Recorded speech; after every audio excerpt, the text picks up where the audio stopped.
Under the 2015 Paris Agreement, India has committed to achieving net zero carbon emissions by 2070. To achieve this goal, India requires a total investment to the tune of 10 trillion US dollars. That means roughly an investment of about $240 billion a year. Governments in developing countries like India simply cannot afford to match the kind of subsidies and incentives that are being offered in developed countries to make the climate change mitigation. And without this support, corporates of the kind that we saw in our last conversation are hard-pressed to be able to adopt the technologies required to be able to produce at much lesser carbon emission. The global north and multilateral development banks have been making the right noises, but the allocations from them are far lesser than what is required to finance this climate mitigation. So how do we bridge the climate finance gap? Can India develop while decarbonizing? To talk about this very central and pressing issue, we are delighted to be joined at the Business Today India at 100 Summit by renowned Harvard Business School professor Vikram Gandhi. For more than 2 decades, Professor Gandhi was a highly successful investment banker with Morgan Stanley, Credit Suisse, before switching over to academics. He's the founder of Asha Ventures, an impact-oriented venture capital fund which invests in social enterprises at market returns. He's also a senior advisor to the Canada Pension Plan Investment Board. I've had the good fortune of attending some of Professor Gandhi's classes at the Harvard Business School, and I can tell you, you're in for a real masterclass. So can you join me in raising a warm round of applause as I welcome to the stage Professor Vikram Gandhi, who will first make a PowerPoint presentation, and then we'll have a question and answer session with him on the slides that he presents to you. Ladies and gentlemen, I present Professor Vikram Gandhi.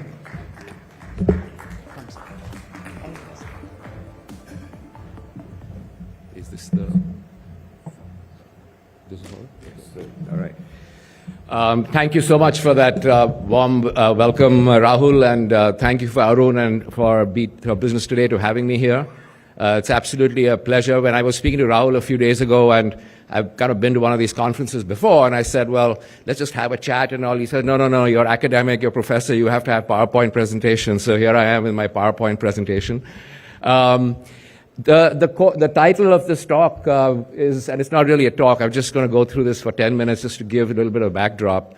Development while decarbonizing, India's path to net zero, really came about, so I've been in the last 3-4 years, as Rahul said, been involved with a lot of sustainability efforts at the Harvard Business School.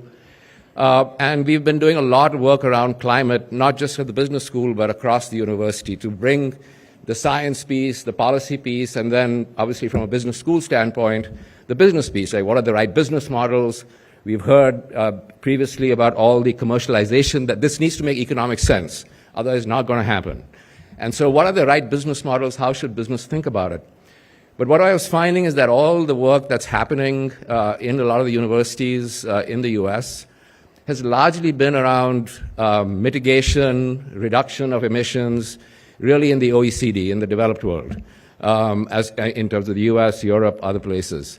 And this whole crossroads about the fact that you have, huge swaths of the world, India being a prime example, which are under such a high growth trajectory and need to be for all the reasons we mentioned before in terms of job creation, skilling, poverty alleviation, that emissions, whatever you do, are actually going up, at least in the near term. And so therefore, how does one think about, both from a policy standpoint, but also from a business standpoint, how does one think about this megatrend? So climate change is a megatrend, just to be very, very clear about that. And we've had multiple megatrends in the past. There have been megatrends all the way from the gold rush, the megatrend of the Industrial Revolution, which is actually a knock-on impact of the Industrial Revolution, is this megatrend of climate change. I mean, the entire Industrial Revolution in the last 100 years and the use of coal that has really driven the growth of the world is what is causing the climate change megatrend. But it is a megatrend. The most recent megatrend is digitization. And artificial intelligence, which is spoken about a lot recently and will continue to grow, is another, it's the next level of digitization. But if you think about, digitization only came about, or the concept and focus, in the 90s. It wasn't there before that. The internet only became a thing in 2002, 2003. There were tons of innovation that happened in the 90s. Lots of companies went under. There was the entire, as you probably remember, the dot-com bubble. Some of you may not, but that was there. But if you think about the companies that are today trillion-dollar companies, most of them were formed less than 15 or 20 years ago. All right? And even the ones that were formed before, like Apple and Microsoft, the reason they're trillion-dollar companies is because of the businesses they've developed in the last 10, 15 years. The iPhone, the cloud, things like that.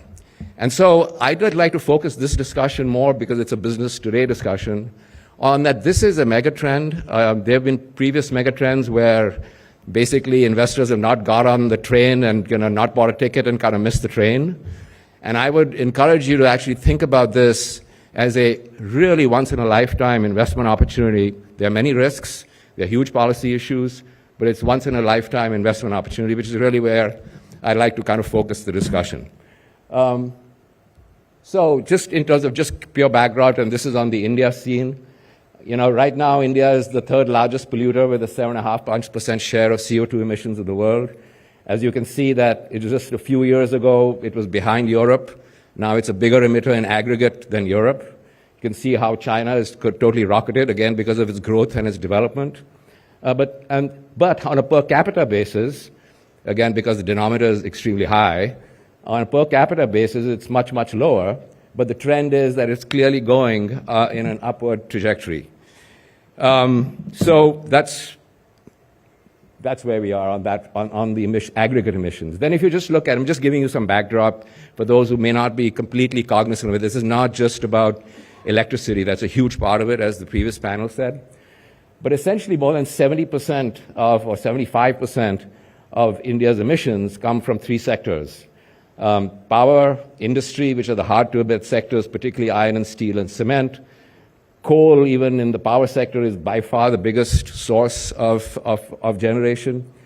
And I think people don't really appreciate what a large, and we had the agriculture minister speak with us, and I'm so glad he said that, you have to take care of the earth, because otherwise 50 years from now, there will be no earth to grow any food. And that's really an important thing, because nearly 20% of India's emissions are from agriculture, with the two biggest ones being dairy and rice.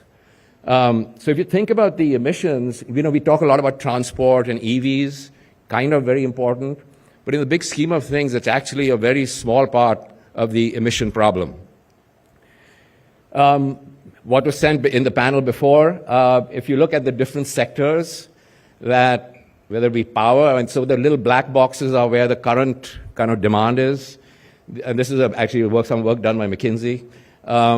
You look at the middle color, that's 4x, which is what the number would be in 2050, and then 8x in 2070. But think about this. 3/4 of India has not been built today. And everything that is required to be built is highly emitting. Power, steel, cement, the demand for food, that was the previous thing. So it's a highly kind of interesting challenge that, because of India's growth, the actual emission levels are going to be going up. If you look at the actual coal CO2 intensity of the power sector, I'm sorry, the font is a little small here, but India's number 2. That means that this is the emission per kilowatt hour of generation, and much, much higher than the world intensity, just because of the nature of the coal and the nature of the thermal generation that exists today. So it's not just that the mix is there, but the actual intensity of the power generation is extremely high. I don't think people realize, so that's the one thing. Demand is going up, emissions are going up. But why is that a problem in India? Because I also constantly hear, well, this was a problem created by the West. The West should pay for dealing with this issue. This is not our problem. And there's a lot of legitimacy to that argument, and I'll get into that in a second. But I think we in this room should recognize that India is the 7th most, and these are studies done by a whole variety of different people, the 7th most vulnerable country to climate change in the world. And what is most worrying is that it's really the bottom and the bottom of the pyramid that actually are the most susceptible to it. So if you think about, and the other 6 countries above India are small population countries. So by far, India is the most highest population country, the most vulnerable to climate change. For example, 75% of Indian districts and 95% of coastal districts, extreme event hotspots. And again, I want to go into the details here. This is by CEW, which is a think tank here in Delhi on this topic. So I'm not trying to say to alarm you or anything else, but just to highlight to you that this is a problem which is a huge risk. It's a huge risk in your portfolios. It's a huge risk in your investment processes. But at the same time, it's a massive opportunity as well. And why is this a special problem? Climate change. What I characterize this is what we call a collective action problem. And then there are two components to this collective action problem. One is what one would term the tragedy of the commons. And what that means is that by nature, humans are acting in their self-interest. And when continuously you act in your self-interest without having to pay for it, ultimately there's a downfall for everybody. And this came about as an economic theory where there were obviously open fields, people had their sheep, you let your sheep go out, everyone grazes, their sheep are happy, but before you know it, all the farmland is gone and there's nothing more to graze and all the sheep are dead. And the same thing you could make for climate change. There is no cost, now it's changing in the last 10, 20 years, but historically there's been absolutely no cost to emit carbon, right? You can emit all you want, you don't have to pay for it. But somewhere or the other, the climate and the world ultimately is going to bear the brunt, and you all are going to bear the brunt. So that's what I call the tragedy of the commons, that this is a problem that is everyone's problem, but individually it probably is no one's problem. And so how does that play over time? The thing that compounds that is the tragedy of the horizons, which is that it's a time period thing. So I'd like to give an example of, COVID-19, for example. Terrible situation, a huge catastrophe for the world, but it was an immediate problem which was staring you in the face. Like if you did not do anything about it, you would have a huge catastrophe on hands in terms of death, right? And so the world got together, worked together, formed vaccines, created masks, had social distancing, and may not have been done perfectly. There were a lot of problems with it and the social justice issues around it. But the fact is that in a reasonably short period of time, because it was a problem hitting you in the face right now and then, people dealt with it. The problem with climate change is that while yes, you see it in the pollution here in November, December, or even otherwise, you see it in some of the flooding that happens in Mumbai and Chennai and Calcutta, but it's still not impacting you in your face right there now. And so it's a horizon problem, which is that if you don't do anything about it, 25, 30 years from now, you may not have a planet to live in, but right now the imperative to actually do something and treat it with urgency is just not there.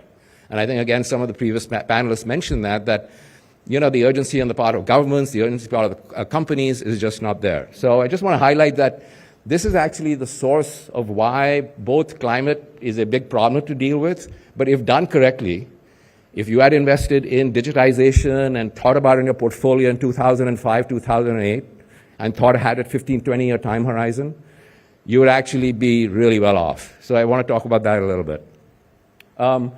What has India done? I won't go into this. I think a lot of it was talked about in the last panel. Good progress. I mean, net zero targets themselves are, it's 2070. People say, well, that's kind of interesting, so far away, like who knows what's going to happen then. Energy independence, we talked about in the previous panel, about 50% share of renewables. EVs accounting for 30%. I think you're going to hear from the CEO, founder of Ola later on.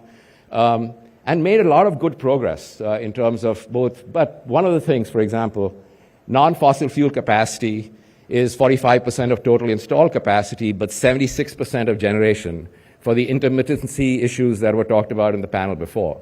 So there's now SEBI mandates, there's PLI schemes. So there's a lot of progress being made, but if you look at the trajectory, right? So here, this is a line in terms of the top line is really that the current state of play is that emissions still about 2040, and Mr. Gupta in the previous panel mentioned this, till 2040 or so, we are doing everything. We'll hit our renewable targets, we'll hit everything. But because of the growth, because of the demand, basically aggregate emissions are only going to go up, and the percent of emissions that India has in the world is only going up. If you look at the red line, that is if India kind of accelerates some of what's going on over here and gets that down to, by 2070, to zero, and then you have a more accelerated net zero scenario. So the fact is that right now, we're just probably not doing enough. But again, what I want to focus the next 25 minutes on with Rahul is really why you should think about this as a really unique investment opportunity. And this is not for people who are trading stocks day in and out, like what's up and down, or thinking about quarterly earnings and things like that. I think it's about thinking a little more longer term as to where the fundamental themes are and how one should invest about it. Last slide, and I'll stop here, is the whole issue of, because it's a collective action problem, like because it's everyone's problem but no one's problem, everyone's got to kind of act on it. And I would just urge you as leaders and whoever's watching on BT's channels, first is on the policy and regulation. I'll just focus on the India piece. So policy and regulation can take two forms, basically speaking. It's either a carrot or a stick. And the stick is you start taxing carbon, you start doing things, or like in the renewable, one of the big kind of accelerators, I would argue, apart from in addition to everything else, was where the government mandated that some percentage of government consumption itself had to be renewable sourced. And that actually accelerated it. So should some percentage of consumption by the Indian government be steel, be green steel, for example? So there's a policy. There's, the actual, in the US, there's this Inflation Reduction Act. People talk about, well, not enough is happening in the US and God knows what Trump will do and all these interesting things. But the fact of the matter is that, if he comes back as president, that is, the fact of the matter is that the Inflation Reduction Act, which was called Inflation Reduction Act for political reasons, is one of the most inflationary acts there actually is, I think, is that it actually puts in about $800 billion of both incentives and tax breaks for investing in both existing technologies to expand capacity, but more importantly, as was said in the previous panel, investing in new technologies, acting as a catalyst to work with universities and the private sector in new technologies. $800 billion is by far the biggest amount the US government has ever spent on any one particular topic. In the EU, there's more of a kind of a regulation thing. It's a $500 billion plan. India has spent, I think, about $11 billion, and as Suman said the last panel, the actual corporate spend in India is only about $200 billion total, and the actual green spend for the country needs more to be like $300 billion plus. So there's some policy action which I would argue that skill development is very important, construction of roads is very important, et cetera. But if you don't have an earth to live in 30, 40 years from now, all that stuff is interesting, but it's not going to matter enough. So I would urge that a lot of good stuff is being done, but we should push more. Technology innovation we can talk about, whether it be hydrogen, carbon capture, biofuels. I am very hopeful that actually technology innovation and the opportunities for all of you to look at venture capital funds. I spent a lot of time in Bangalore. Some of the innovation going on there in regenerative agriculture, green hydrogen, battery storage, as was talked about before. This is digitization 20 years ago. And so therefore, I think the opportunity is massive. The last piece I'll talk about is investors. Investors need to get a lot more active. You may be a short-term investor, but if you are a long-term investor like a pension plan, a family office, if you have a 15, 20-year time horizon, if you do not address climate change, your portfolio actually is going downhill. Whether you own a stock or not doesn't really matter. It's actually going to go downhill. And so therefore, the push from investors in the US particularly is becoming a lot more aggressive. And while there has been this negative tone on ESG for political reasons, if you actually talk to most investors, it's kind of interesting, but looking at long term, it's not going to matter much, but a lot more needs to be done. And the last, customers. Right now, I don't think customers are willing to pay a green premium. I think people should start doing it, but that's a focus. And then employees. I find at HBS that if a student has the choice to go to 2 or 3 companies in a similar industry, the ones they find are more visionary, illusionary, thinking about the future, actually they are able to attract talent better. So it's a collective kind of action problem, but I'll stop here now. I'm sorry I ranted off a little bit too long. That's what academics do, I guess. But I do want to spend time that I think you should realize this is a risk. This is a huge issue in India, as everyone knows. I just want to give you a little context and background of it. But therefore, it also creates massive investment opportunities, and we can discuss that more. Rahul. Where should I go now? Okay. Okay, thank you. Thank you so much, Professor. And a huge round of applause, ladies and gentlemen. Let's now shift focus to the panel discussion with the Professor, Rahul Kamal. Our moderator is with us, News Director, TV Today Network, and Executive Director, Business Today. And we are going to be delving deeper into the topics that have been touched upon in the presentation by the Professor. Thank you so much.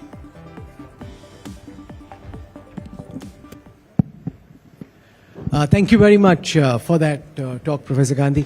You know, one of the things that emerges is to be able to achieve the objective of being net zero emissions by 2070, India needs to invest about $7 trillion in total, about $240 billion a year.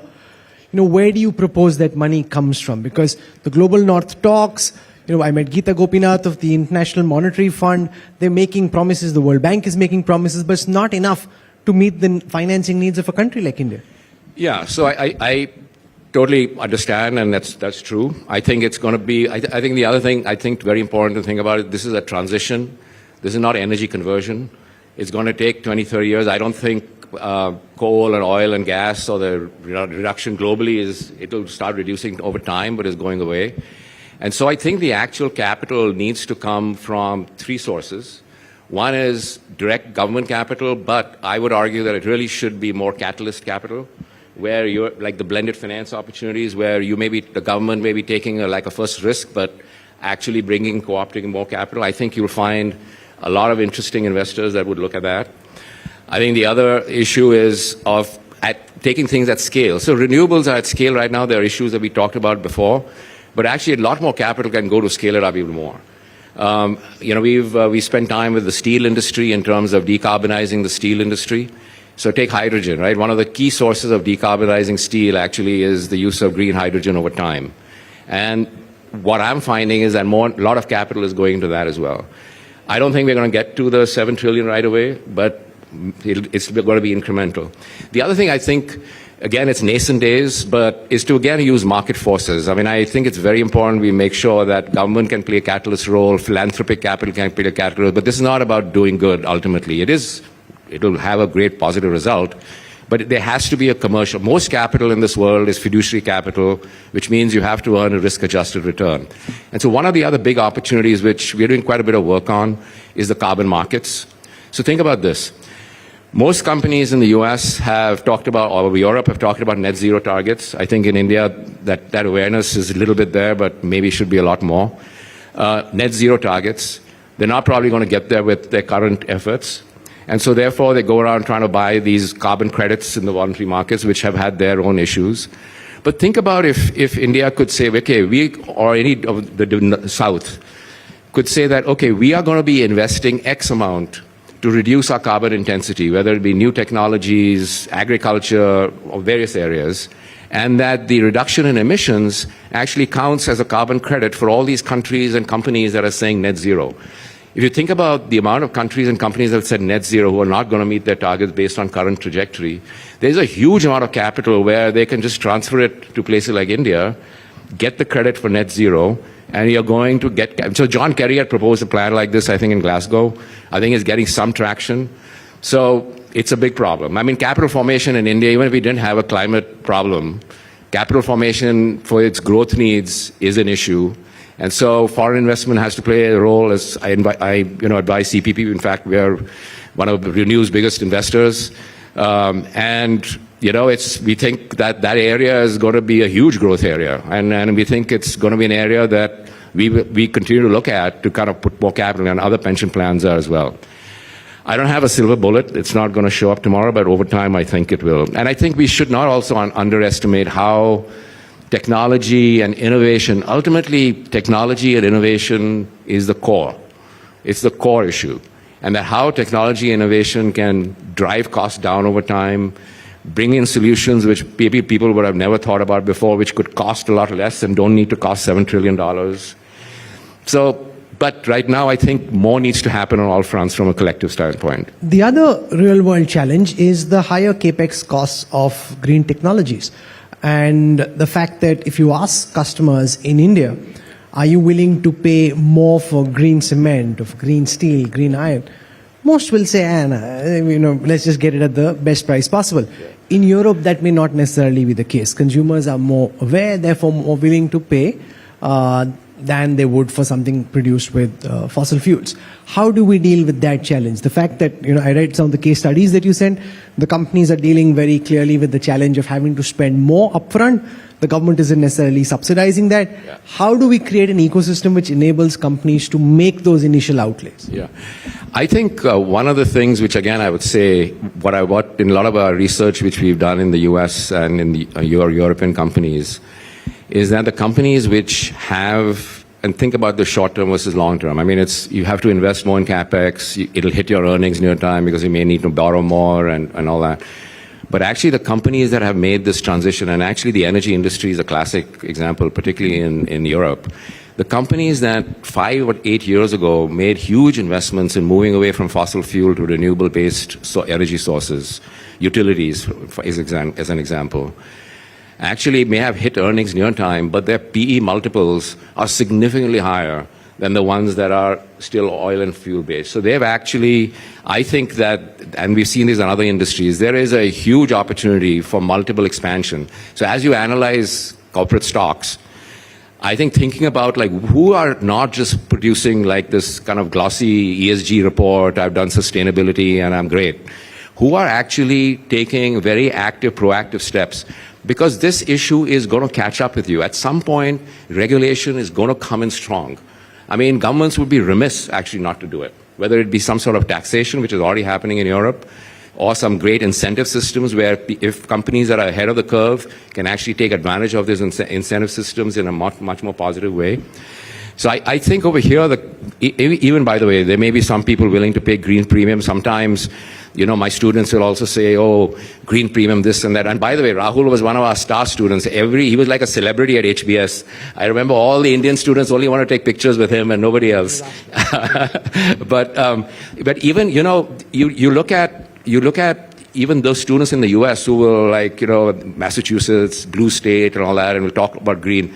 You actually ask them to pay a little premium for a product. So even there, it's not quite there. So I think this reason that, you should pay premium because it does good for the world, maybe appeals to a few, but I don't think that's the solution. The solution really is that over a period of time, that, fossil fuels, oil and gas, there's this thing called a stranded asset issue, and people are not kind of fully appreciating that a lot of these companies are actually valued on their reserves and how they'll exploit it over time. But if you reach a stage where you actually can't exploit that because there's no demand anymore because everyone's moved to renewables or some other form of technology, like in steel, moving from blast furnace to DRI, your assets are stranded, and therefore that company is overvalued. So I think, looking at companies that are truly trying to address this issue, I would strongly encourage you to actually invest in them, because even though their earnings may actually get hit near term, because of regulation, because of the stranded asset issue, because they get ahead of the curve from a competitive standpoint, I've seen their PE multiples expand quite a bit. So let's spend some time there, because you said that 3/4 of the India of 2050 and about 80% of the India of 2070 is yet to be built. You also said that this is a once-in-a-generation mega-trend investment opportunity. I think that's where everybody gets really excited, right? Where do you see this investment opportunity? And for those who are looking at it from a medium to long-term investment outlook, what would be your suggestion? Yeah, so I think, again, you've got to go by asset class, right? I mean, you've got to match your asset class. So I think, for example, if you're more like a pension plan, a little more stable income, we've seen this in roads over here, where you create these InvITs, you put stable assets into it, and it's been a big success in it. Actually, Canadian Pension Plan is one of the biggest investors in roads here, and they're stable assets, so the developer develops and needs to. I think in renewables and a lot of these infrastructure-oriented assets, so a lot of that 70% is infrastructure, right? It's roads and highways and ports and everything else. Is that actually creating these kind of InvIT structures is a big, big opportunity. That's one. Second, so that would be matching, less risk, more risk-averse capital, more stable cash flows. The second would be actually investing, like I said, in companies which are investing in these future technologies, even though they don't need to do it today. And that may hit their earnings near time, but I do think you're going to see, so that would be another kind of category. The third category is just pure venture capital. I mean, I think, VC is high risk, so you've got a high risk appetite. There'll be a lot of failures, I can guarantee you that. But the fact is that there will be some winners. And therefore, looking at the venture capital clean tech, and within that, what areas? Regenerative agriculture. I think in India, that's a massive, massive opportunity. Getting the green hydrogen, again, that's a collective thing because you're going to build a lot of infrastructure which needs to come from government and big companies, but green hydrogen. Unique ways of carbon capture. So one, and then the fourth is adaptation. We keep on talking about mitigation, which is reducing emissions, but ultimately there are two things that need to happen. One is there will be emissions, and so you need to create infrastructure and things which adapt to that. So sewage treatment plants, water recycling. I mean, there are enormous opportunities on that front. The third is that, that's adaptation, but emissions is not just enough. You actually need to suck carbon out of the air. So a lot of the oil and gas companies, I don't know, just as a side issue, if you are investing internationally, a lot of the oil and gas companies, for them, they say that 20 years from now, the European and US ones, the biggest opportunity for them will be actually paid to take carbon out of the air. So think about it. So they have reservoirs. They've been pulling oil out of it through fracking and other technologies for the last 100 years. They own the reservoir, typically, most of them. Those reservoirs are lying empty, and now they're developing technologies to suck that carbon out of the air that they have helped produce for the last 100 years and put it back inside for a fee. It's a huge business. It's a massive business. I mean, I think they've now are building these pipelines from high-emitting industries like steel, cement, ammonia plants, chemical plants, and piping them to the reservoirs which pulled oil out, like for the last 100 years. And I think maybe in India, it's a little early days for that, just because it's still growth economy. But I think, again, if you're looking at international investing, I think that is a big, big opportunity. So I think and then blended finance. I mean, there are a lot of folks who are willing to take less than commercial returns. I mean, from family offices particularly, working with government and others on creating blended finance structures. Like, for example, there's another company which Asha formed called the Blended Finance Company. We're working on a very interesting structure. So you want farmers, agriculture minister was here, to say you have solar pumps, like solar pumps. But they cost, and the farmer doesn't want to pay that because there's no incentive for them. Or you want them to have drones and reduce the emissions through various technologies. The farmers don't want to do that. But if you create blended finance structures where the farmer gets paid something to put that solar farm in fact, a couple of my students have had a startup where they're doing methane testing for rice paddy fields, right? Really interesting. Where one is treated for the reduced methane, the other one is not. They calculate the methane differential, and then they're selling those methane differentials into the carbon markets and paying the farmer for it. So you're creating blended finance structures and incentives for people who are, again, everyone wants to do things for themselves. They're not going to do it because the farmer feels, I'm polluting, so I should do. But these are the kind of things which you've got to be creative, and you will see lots of interesting opportunities then. We've covered a lot of very fascinating ground over the past 40 minutes. We want to thank you for making the effort of coming here. Can we have a very warm round of applause for Professor Vikram Gandhi? If you want to learn more, then you need to sign up for his class. But that outside, for giving us a sneak peek for the work that you're doing. Thank you very much. Yeah, so this is a class actually which I bring 45 MBAs this is the topic of the class, development while decarbonizing. They come to India looking for investment opportunities. They spend 10 days here, 5 days in Mumbai, 5 days in Bangalore. And they're visiting companies, to startups, to large steel plants, to think about where they should be investing their careers and their money for the next 25 years. Very fascinating. Thank you very much for joining us over here. Thank you, sir. Thank you, Professor, for that very enlightening and inspiring conversation, insightful discussion and presentation. May I request Rahul Kamal to now present the memento to Professor.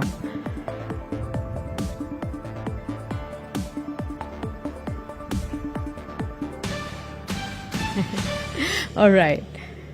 This belongs to you. Thank you so much. Huge round of applause, ladies and gentlemen.